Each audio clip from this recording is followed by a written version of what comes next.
Hello बच्चों, let's see the question. Give me a living cell of any plant and I will give you 1,000 plants of the same type. This statement refers to totipotency, pluripotency, hybridization या mutation.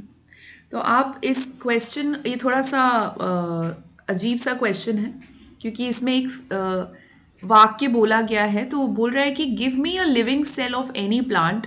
किसी भी पौधे का एक living cell दीजिए और मैं आपको 1,000 प्लांट्स बिल्कुल उसी तरीके के सेम टू सेम बना के देंगे. ठीक है.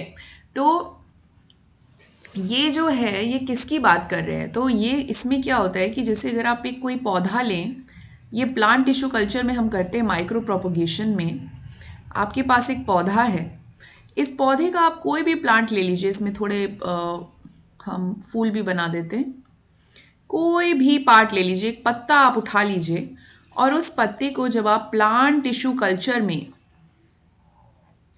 मीडियम डालते हैं, आप एमएस मीडियम, ठीक है, जिसमें कार्बन सोर्स रहेगा, न्यूट्रिएंट्स रहेंगे, अमाइनो एसिड्स रहेंगे, इम्पॉर्टेंट स्टफ रहेंगे.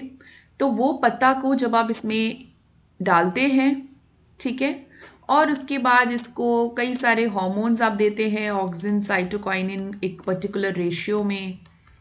ठीक है, लंबा प्रोसीजर है.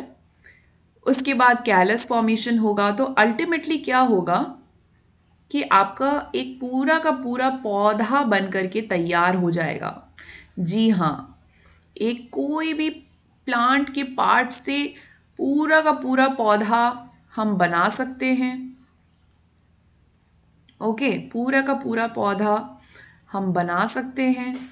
तो इसको हम क्या कहते हैं, इसको हम क्या कहते हैं, इसको हम कहते हैं टोटी पोटेंसी.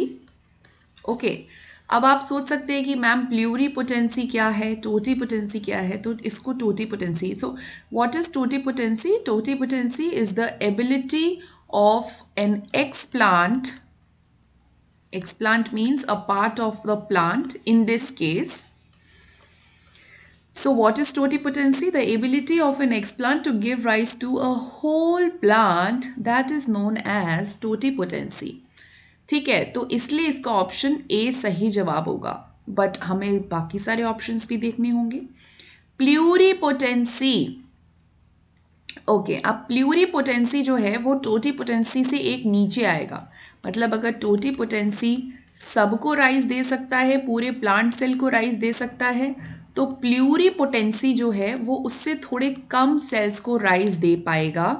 और उसके नीचे आएगा मल्टीपोटेंट या मल्टीपोटेंसी, वो उससे और कम सेल्स को राइज दे पाएगा. ठीक है, मैं आपको इसको शॉर्ट में समझा देती हूँ in the case of stem cells करके. तो क्योंकि यहाँ पे प्ल्यूरिपोटेंसी की भी बात की है, इसको थोड़ा सा डिटेल में आपको बताती हूँ. अब यहाँ पे क्या होता है, ह्यूमन बीइंग्स में हमने पढ़ा है कि सबसे पहले जब आप देखते हैं इनर सेल मास, ट्रोफोब्लास्ट, याद है आपको, एम्ब्रियोनिक स्टेम सेल्स. ठीक है, एम्ब्रियोनिक स्टेम सेल्स, ये हो गया ट्रोफोब्लास्ट.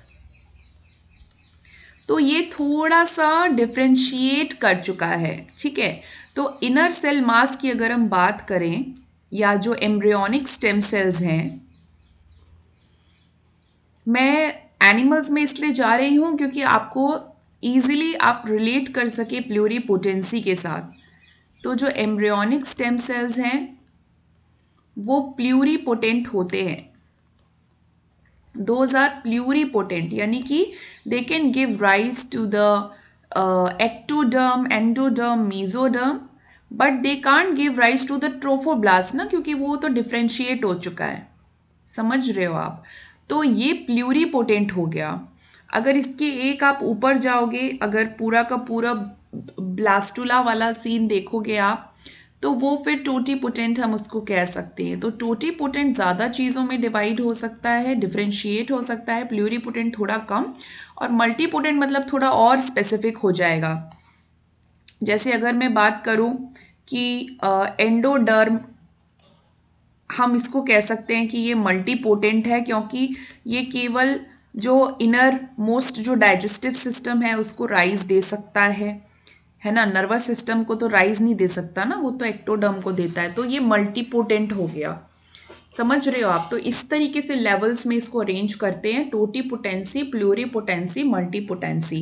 तो प्लांट सेल्स आ जाते हैं टोटीपोटेंसी की कैटेगरी में, एम्ब्रियोनिक स्टेम सेल्स आ जाते हैं प्लूरीपोटेंसी की कैटेगरी में, और बाकी कोई अदर एग्जांपल्स जैसे एंडोडर्म हो गया या मीजोडर्म, वो मल्टीपोटेंसी की कैटेगरी में आ जाते हैं। तो आई होप ये आपको क्लियर हो गया होगा। थर्ड है हाइब्रिडाइजेशन। तो हाइब्रिडाइजेशन तो नॉर्मल जो आप क्रॉस पॉलिनेशन करते हो उसको हाइब्रिडाइजेशन बोलते हैं। मतलब दो अलग जब आप जैसे कि अगर आपने दो प्लांट्स लिए और आप उनको क्रॉस पॉलिनेट करा रहे हैं प्लांट्स के केस में, तो वो हाइब्रिडाइजेशन हो गया ना। म्यूटेशन तो होता है न्यूक्लियोटाइड लेवल पे जो बेस चेंज होती है, जेनेटिकली अफेक्ट होगा, तो दैट इज म्यूटेशन। सो इस क्वेश्चन का सही आंसर है option A, totipotency. Best of luck.